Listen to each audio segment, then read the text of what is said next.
Greetings, ladies and gentlemen. It is your favorite warlock practicing necromancer. And today I'm going to bring to you a book review on two different books. And they're both by George Orwell. The first one is 1984, and the second one is Animal Farm. Not to be mistaken with the freaking movies of Hollywood. So, no jokes on that. Both of these books I found have relevance in today's world, and in despite of appearance, these two books really, how should I say this? Are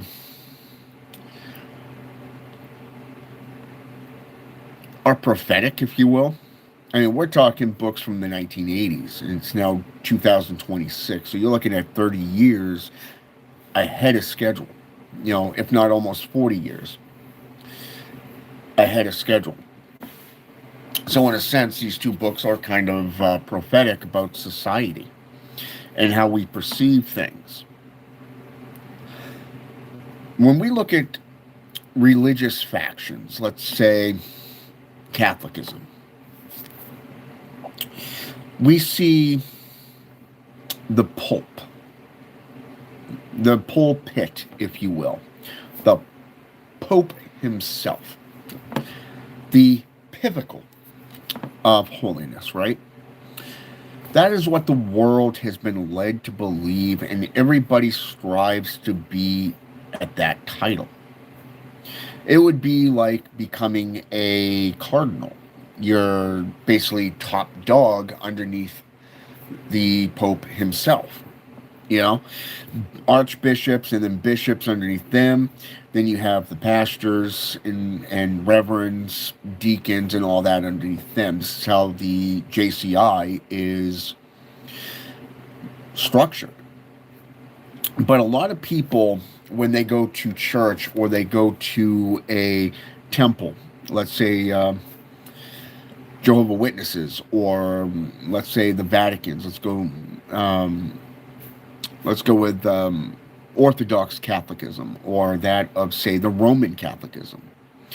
They think, oh, it's all about holiness, it's about power, it's about prayer and worship and all that stuff, right? Living right. Well, here it is. What they don't see is how they're labeling people by numbers. How they have so much money that they outdid the Queen of England. They have so much power that they own their own city, their own police force, their own military even. And they get governments to bow down to them. They basically rule everything from hospital ministry to prison ministry, street ministry, and everything. They have chaplains everywhere. And no other religion is allowed to do anything unless you submit to that chaplain. Wow. Or you submit to Catholic ruling. But people don't see the fact that how did they get that power? History, anthropology, archaeology have all shown where they have murdered, raped, pillaged their way to society's pivotal peak as being the dominant religion. Now, once you get into other religious factions, let's go with Baptists, the Orthodox religions, such as Baptist, let's go with Pentecostal, Apostolic, okay, just to name a few. These consider themselves egotistical. But again, you're looking at a single church has over 10 grand sitting in its bank account. And yet every single sermon, they have the offering plate out. They're always coming up with excuses to gain thousands of dollars from their patrons. Interesting how that works, right? So, what is power? The power to influence people through media, through image. And what is that image? From the JCI, the Judo Christian institutions, that attracts so many people. A dead man on a cross. And yet, anybody who's read the Ten Commandments knows that you should not worship anything of the heavens above, on the earth, or in the earth below. But what is that one thing that comes after that? Right. False idols. Idol worship, right? So, if Jesus died on a cross, the man Jesus, and then you turned around and made him into an image, an idol image on a cross, that just about every church worldwide worships, aren't you in violation of the Ten Commandments? Right there. I mean, you murdered your way, thou shalt not murder, but yet you murdered your way through the world. You know, your ancestors did, those who came before. You constantly worship money. Is that not another form of idol worship?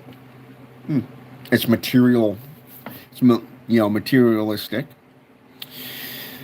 You constantly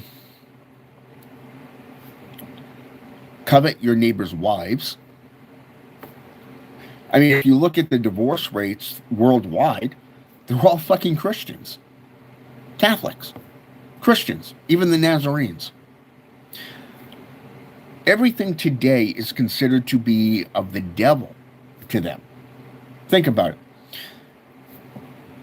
Anything like, say, a mirror. A simple mirror that people use every day. Your wives, your girlfriends use mirrors to put on makeup. Azazel taught women how to paint their faces. Wow, for seduction, to look good, right? Alchemy purposes, so perfumes, fumigating practices, right? This is why they smell so good, right? And then, so this is all of the devil, right? You can't even eat meat anymore because now it's associated with blood magic, according to the Catholics. Wow. Okay. So, and yet science has proved that the body needs protein, which is meat. Even fish, is that not flesh? So I want you to think about this stuff. What is power? The power to influence people. This is called dark psychology, and it's called manipulation. It's used through imagery, it's used through media outlets, it's used by the governments. Every government worships Christianity. But yet you come here to America, we have a little thing called the First Amendment, okay, which means freedom of religion. That means you can be a pagan, you can be a Wiccan, you can be a voodoo zant, you can be a necromancer, you can be a shaman. You know, all of these things are considered to be a religious practice, a philosophy. But yet they make laws to where only the Christian Bible is allowed in the schools. This is being done down in the South, specifically that of, I believe it's Oklahoma, if I remember correctly, that they passed that law on. So even though they allowed Islam, for an example, to be a part of the school and have their own shrine, their own temple within a school so that their children can go in into this little mosque section to pray, which is done 6, 9, 12, 3, and 6 again in that order. Wow, so that's now out. So that's in violation of the First Amendment. So Islam is considered bad because where the world is at war in the Middle East and in Europe. So what we go to court, and everybody from the DA to the judge, all the way up to the government officials, is sworn in by a Christian Bible. Wow. I find that interesting. Now, they constantly put out new Bibles every year. So everything changes. If you look at the branches of a tree, all of these, and I mean all of these Bibles, are rewritten versions, corrupted and watered down. So you look at this type of imagery. Oh, we recommend the King James, or no, the King James, the New King James, or the NIV. Every time a scroll is unearthed, let's face it, the scrolls come from Middle Eastern religious practices, such as Sanskrit. So guess what? The Jehovah's Witnesses are constantly updating their Bibles every 5 to 10 years. But I want to point something out to you for a minute. All of these Bibles came from the Vulgate Bible, which was first published, officially published, in the 16th century. Ironic, right? But yet, the Vulgate Bible can be traced back to the Codex Gigas, the Devil's Bible. Now, what's ironic about this is that if you go back to the 11th century, you'll see where the Vulgate Bible came from. And then you have what is called the Tyndale Bible. The Tyndale Bible goes all the way back to the 11th century. You go back even further, and you have what is called the Ethiopian Bible, which goes back to the 2nd century AD. Wow. Okay, AD. So the Ethiopian Bible goes back to the 2nd century AD. The Tyndale Bible goes back to the 11th century BC. Wow, okay. So that's before Christ. Okay. That's medieval era. So that's long before the Catholics became a religion, creating the Knights of Templar and all that stuff. That's the Ethiopian Bible. But yet, like I said, when they conquered the world, they went after the hearts and minds of the people in Russia, whereas they slaughtered the Druids and a lot of different people through the 100-Year War between the Roman Empire and the Gaelic people. Wow, okay. How about we move forward? How about the Renaissance? Let's go with the Knights of Templar. They're supposedly the protectors of the crossroads, right? So they're the travelers. They protect the roads.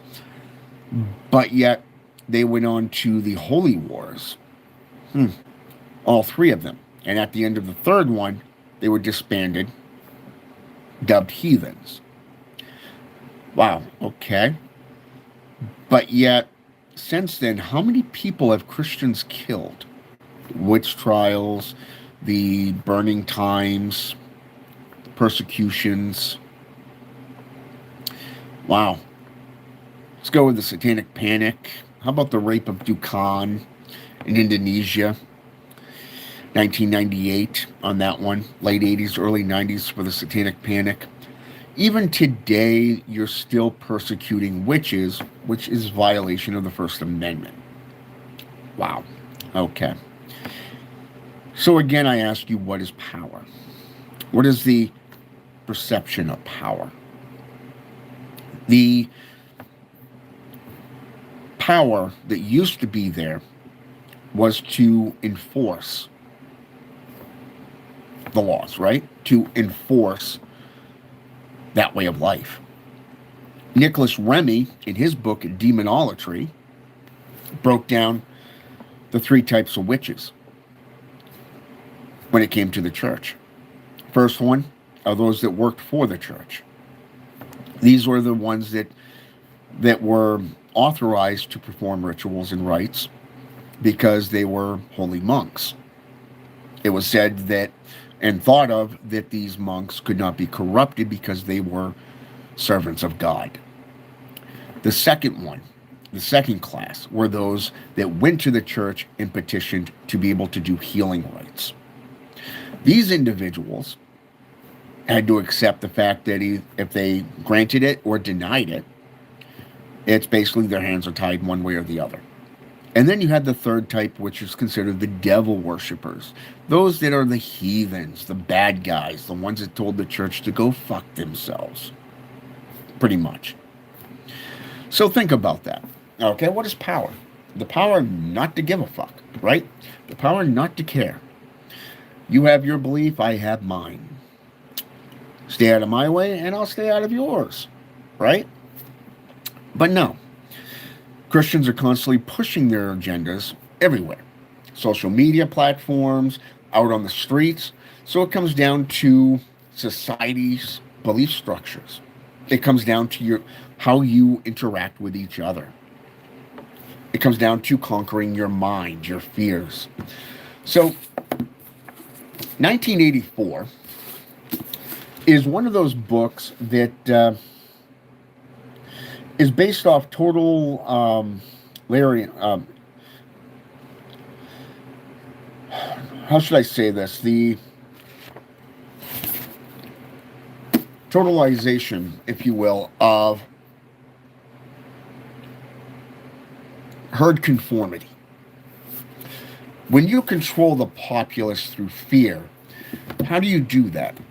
You have the government that is loyal to you.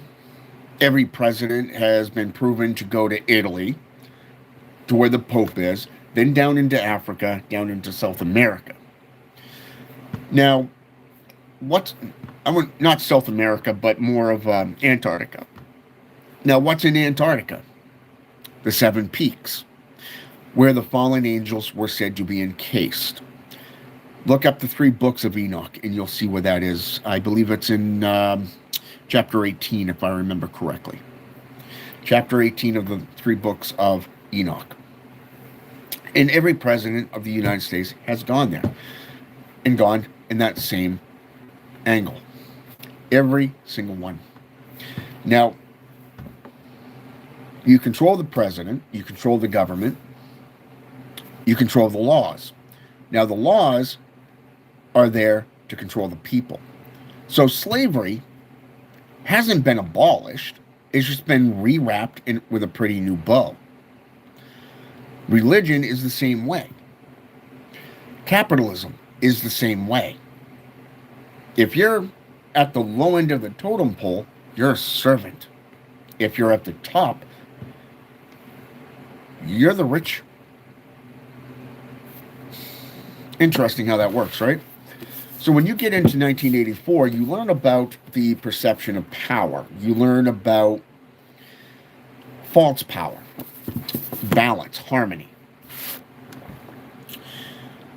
When you get into society, you see how when that harmony is thrown out of balance, you have riots, you have chaos, you have people petitioning and parading for things that shouldn't even fucking matter. Okay? When you get into power struggles and you submit yourself to that power, you forget about the things that matter. You forget about family. You forget about why you got into that. You know? Think about it like this. You go to a hospital to be treated for an injury or a disease, right? Wrong. You go there to piss away your money.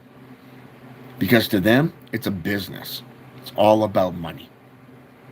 They'll keep you waiting for 4 hours while they sit on their ass in the little vestibule section to where they huddle together, chit-chat and everything, when all they have to do is type in your symptoms and it's right there on the fucking computer.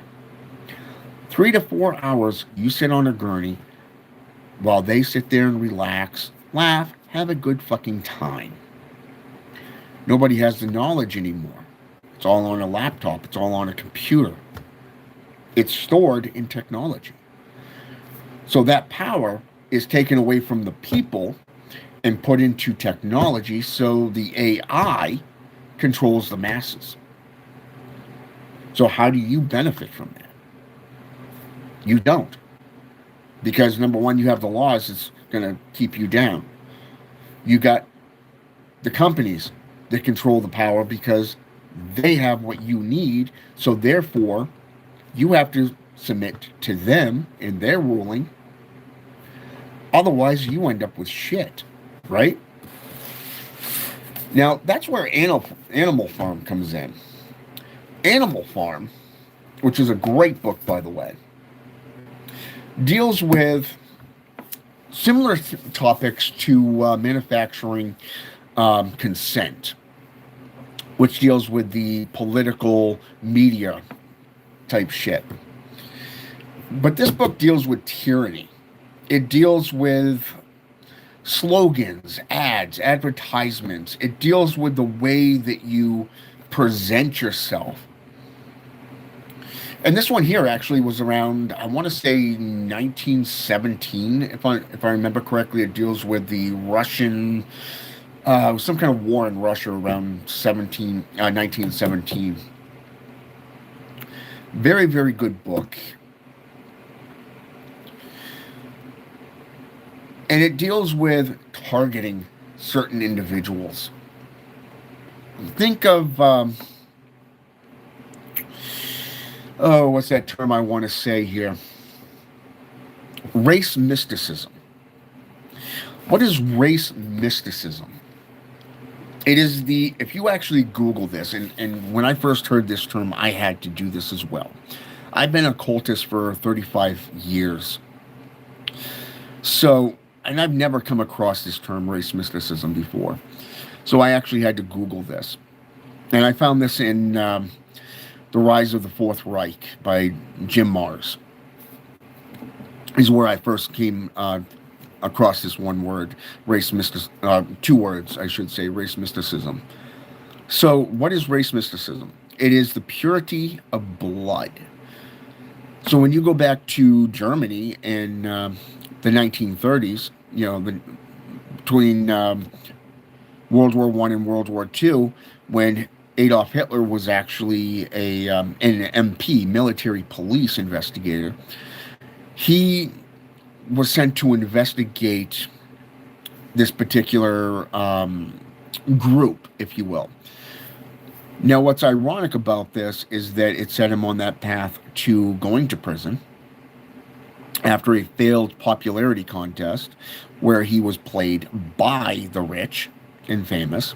By the way, the shameless is what I call them. And then after going to prison for, I believe it was 9 years, if I remember correctly, he came back, got associated with that group, took it over, and then ended up taking over a media outlet and taking over half of Germany, and then all of Germany, became a part of the Senate, and then that set him on the path to becoming the Fuhrer.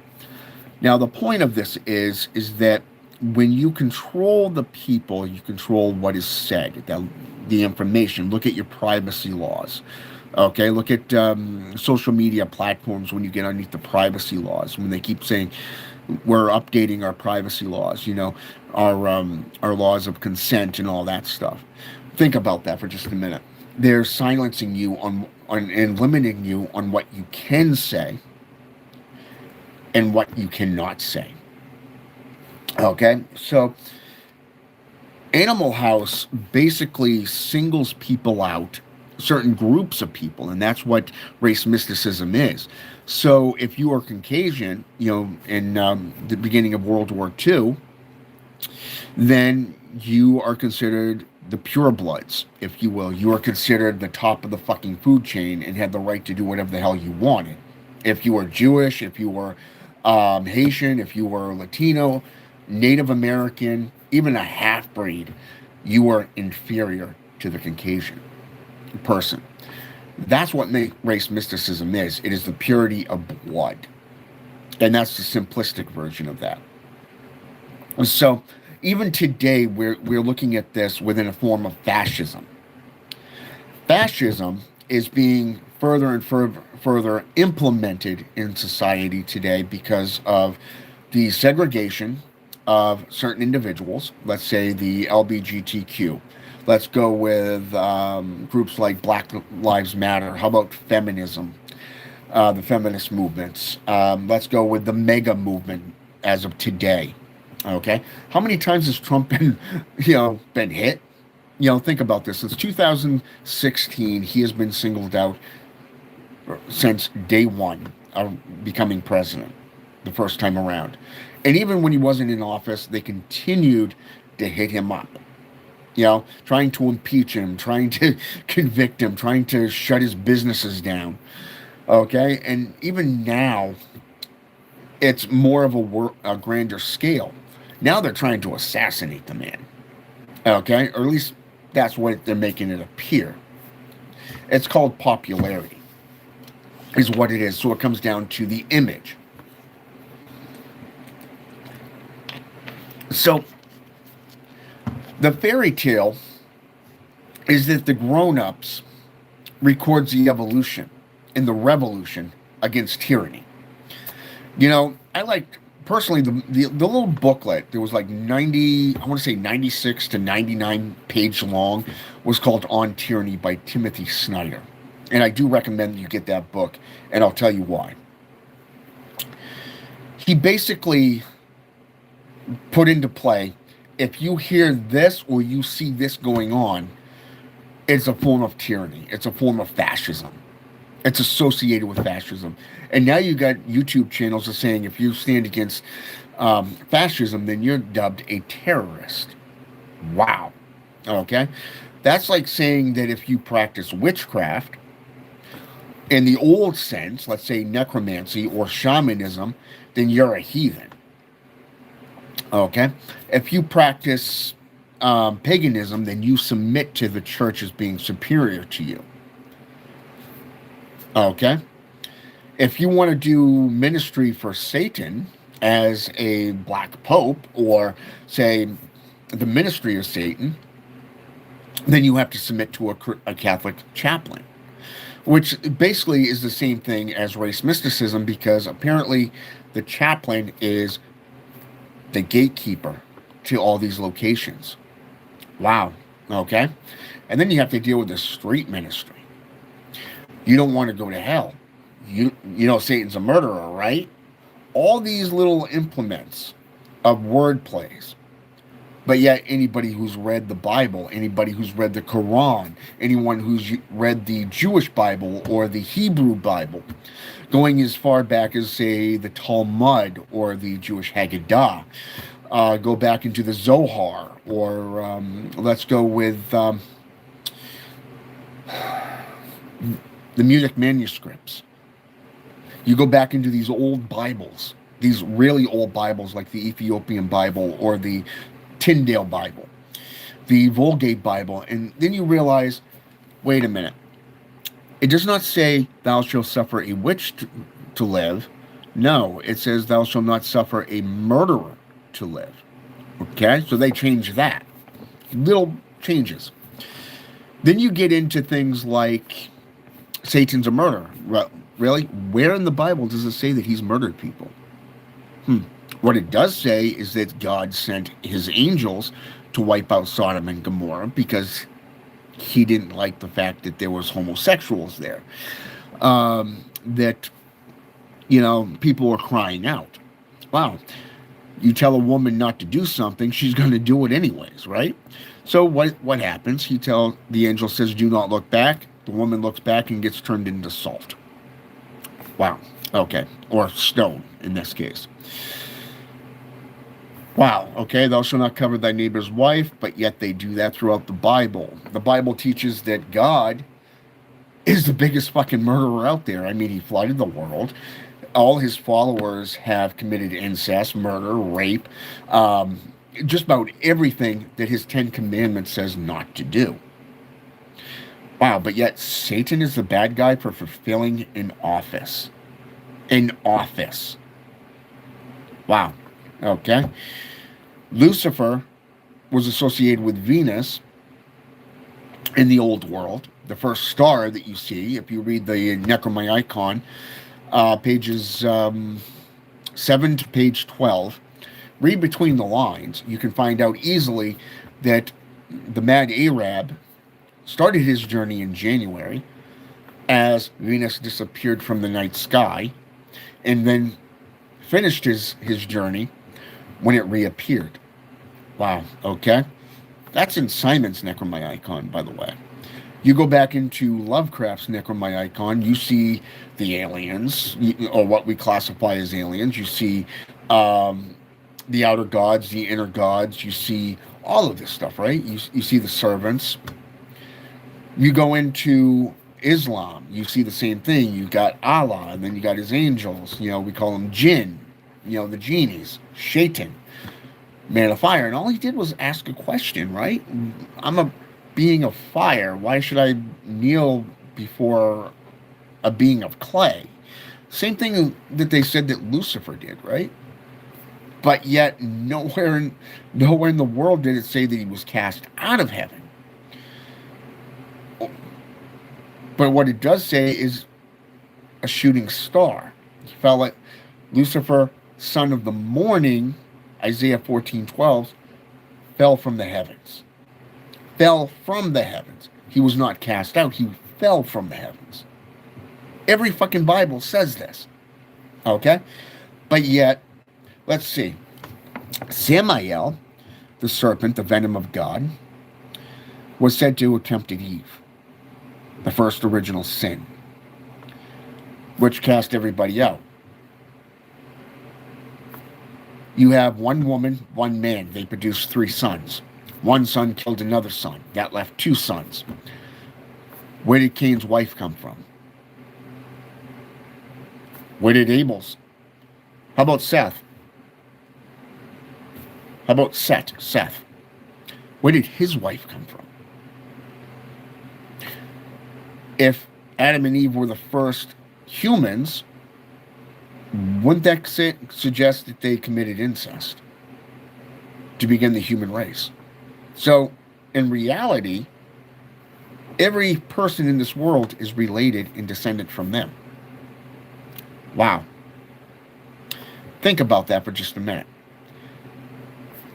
But we have morals today that says that was wrong. We have laws that say, well, as long as they don't have the same parents, you're all good. Wow. Yet all these laws against corpse divination, corpse defilement, but yet cannibalism is legal. Think about that. This is how fucked up the world is, ladies and gentlemen. So when we get into 1984 and we get into Animal House, number one, it shows what happens when you get out of balance. It shows your stature of false power. It teaches you about society's,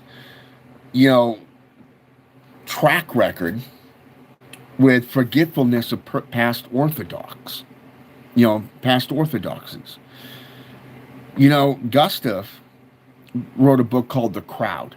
And this is a psychological or parapsychology type book where it shows the thought process of the person, the individual, and how it's always based off of logic. It is about understanding, knowledge, self-empowerment, self-betterment, right?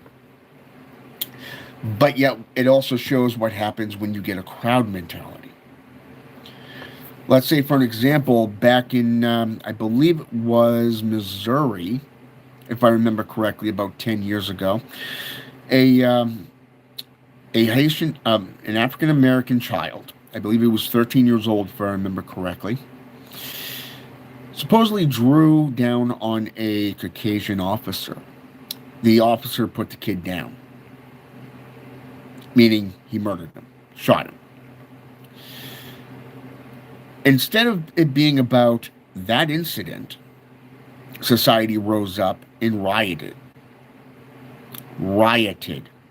Destruction of private property, theft of unauthorized taking, the whole works. Vandalism, you name it. It happened. Let's fast forward quite a bit. Then we got, what was his name? George Floyd, was it George Floyd, I believe it was, where video footage clearly shows the Caucasian officers clearly overstepping their bounds and effectively neutralizing this African American man.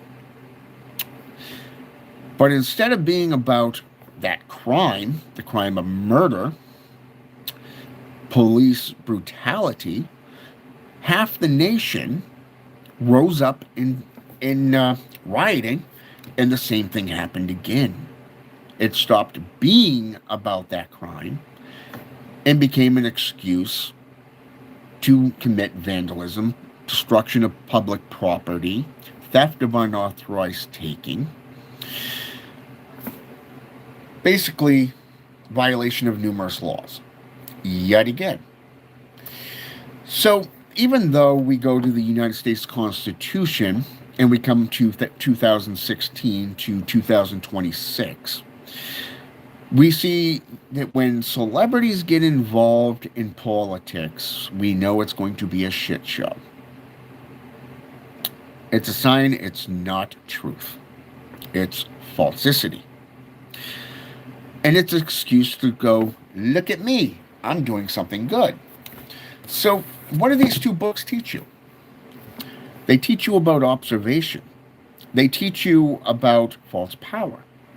They teach you about social standards, or the lack thereof. They teach you about the duty and the responsibility of a culture. They teach you the difference between an individual and a crowd. They teach you about how technology is bad and how losing yourself to the chaos is going to upset the balance of the nation or the world. Because they're showing you one thing and doing something completely different over there. They keep you stranded in suspense. So when you get into this book, for an example, this book here teaches you about idealism. It teaches you about stirring slogans. It teaches you about the fables, the razor edge fairy tales, the difference between a war and the purpose behind it. You know, I believe it was Grim Hustle who said it best. Each war sets up 3 generations of victims. 3 generations of victims. I want you to think about that. You have the soldiers, which are come home with PTSD, missing limbs, scarred bodies. You have the people that had to live through that war, the civilians. What did they see? How much blood did they see? Did they see somebody get blown up? Did they see limbs flying all over the place? Did they see burnt bodies to the point where there's nothing left but skin and bone, or perhaps cartilage and bone? You know, did they see loved ones get, killed? Think about that. And then you got their children that suffer with this as well. So you get 3 generations of victims in a war. This book teaches you all of this, but it teaches you in a story aspect. It teaches you things like the Beast of England. It teaches you things about being happy or taking pleasure in the good times and the bad. This is a story, a fable tale of losing parents, of losing property, of losing your livelihood. It's about idealism, servitude. It's about dealing with things that society says is normal. It's you must do. Now you look at what they're doing now. They've raised the enlistment aspects to, I believe it's like 40 what was it, 42, I believe, 46? I can't remember what it is offhand, but they just did this. So now it's mandatory that you enlist and serve up to your 40s. Wow, it's now mandatory. That's part of fascism, people. It's part of fascism. You go back to the Gulag Archipelago, Archipelago. It shows you exactly the brutality that mankind is capable of inflicting on each other. But this book teaches you about technology, about individuals. It teaches you about the false power. It teaches you about the lackeys and the servitude and the different classes. There's no 3 classes. There's only 2 classes. It teaches you what happens when you get out of balance and you become that servant. For an example, I'm going to read something to you. Let me see here. Page 67. It's the very into page 68. It's the last paragraph of this page, and it says, the aim of the party was not merely to prevent men and women from forming loyalties which it might not be able to control. Its real, undeclared purpose was to remove all pleasure from the sexual act. Now look at all the dating sites. Look at all the hookup sites. Look at the dating scenes today. Men are to blame, according to women. Nightclubs, the club scene is going bye-bye. It's going extinct because men aren't showing up, women aren't getting drinks paid for them, and now they have to pay out of their own pockets. So again, men is to fucking blame. And then you got women sitting there going, well, I'm trying to get a vehicle that's made for our family, to better our family so we didn't get stranded on the side of the road. Or I deserve half because I put the work in. Really? It don't work like that. It's equality, right? So not love so much as eroticism was the enemy, inside marriage as well as outside it. All marriages between party members had to be approved by a committee appointed for the purpose.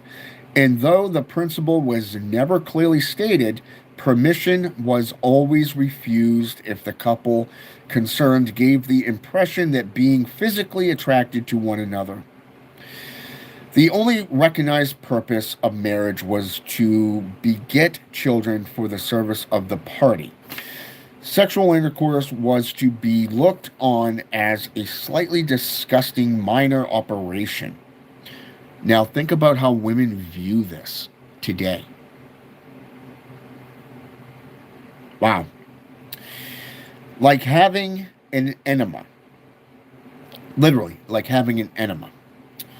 That little false pill or that false shot. Instead of morphine, you're getting water. This again was never put into plain words, but in an indirect way, it was rubbed into every party member from childhood onwards. The rich get richer and the poor get poorer, basically, going right back to the kings and the peasants. There were even organizations such as the Junior Anti-Sex League, which advocated complete celibacy, meaning the church, okay, for both sexes. All children were to be begotten by artificial insemination, artisan, SEM, that's ARTSEM. It was called in Newspeak, and brought up in public institutions, meaning your classrooms, your schools, meaning it's mandatory and legal for your children to be in school. Basically what I said in the last 2 videos. Winston was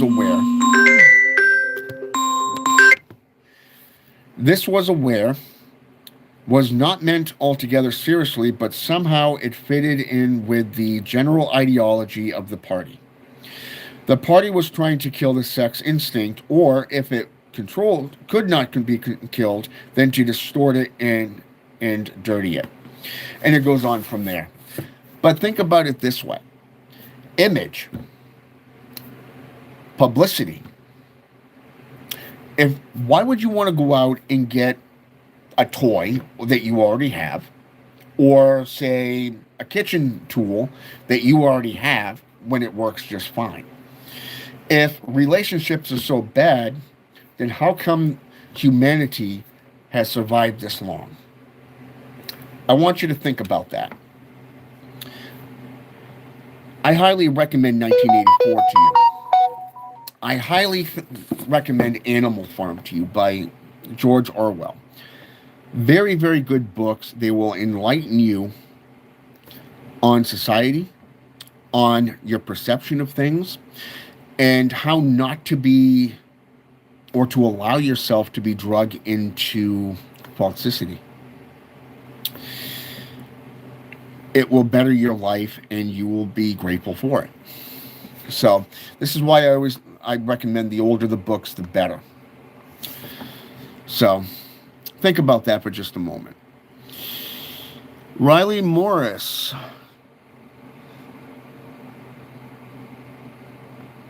Greg Zagorts, welcome. Anel, I8F, welcome. So I want you to think about your reality of your life. And this is why I always recommend education to you, because even as a necromancer, even as a warlock, a practitioner of magic and sorcery and spiritualism, it's about your apotheosis, not somebody else's. So you are responsible for your own education and that of your family. More so, it is, how should I say this? It is about you backing up what you preach with numerous sources. More so, it's about you making yourself available to the public, because you're responsible for the things that you do and say. And that shows maturity. It shows enlightenment. It shows that you know what you're talking about because you've done extensive studying on it, practices on it, and all that stuff. I've given you numerous books just in this video alone, not mentioning the last two videos. And when you separate from society and you get your, you free your mind, you free you open up your third eye, if you will, and you start developing your own ideals. You start developing your own thought forms, your own, choices and stuff like that. You tend to move further and further away from the dogma of society. And these two books will definitely do that for you. And they will help you, guide you further and further into your own individualism. And I know what you're going to say, society hates that. And you know what? I don't care. I don't care. Hate me, love me, it does not matter. Because I make my own choices. I make my own videos, my own research. And I implore you to do the same. If it doesn't back it up through folklore, mythology, history, archaeology, anthropology, then don't believe it. You want to make sure it aligns with, if it aligns altogether, cool. If it doesn't, there's something going on, and you might want to pay more attention to it to try to figure out why does it not connect. And then go from there. All right? But that's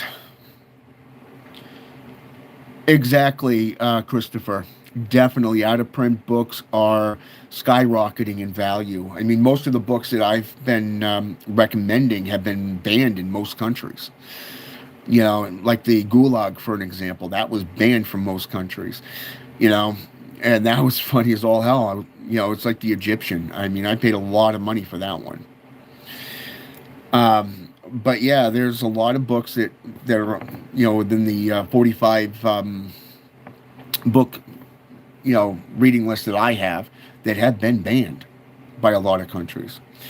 So, but I do agree with you. Exactly, they do. And That's why I recommend that you do your own homework. You don't accept things at face value. This is why, as an educator, not just a practitioner, I give you books and I give you references and sources for you to actually go out and do your own homework with. You could even find things that I probably missed or overlooked or haven't even mentioned, and enlighten yourself. That's why it's called apotheosis. It's more important for you to seek out apotheosis than it is to believe things at face value.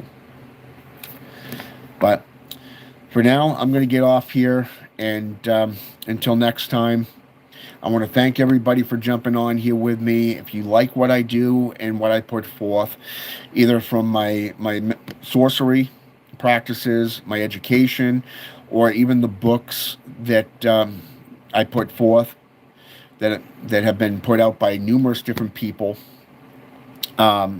feel free to subscribe. Feel free to hit that notification button so you don't miss the next time I'm on.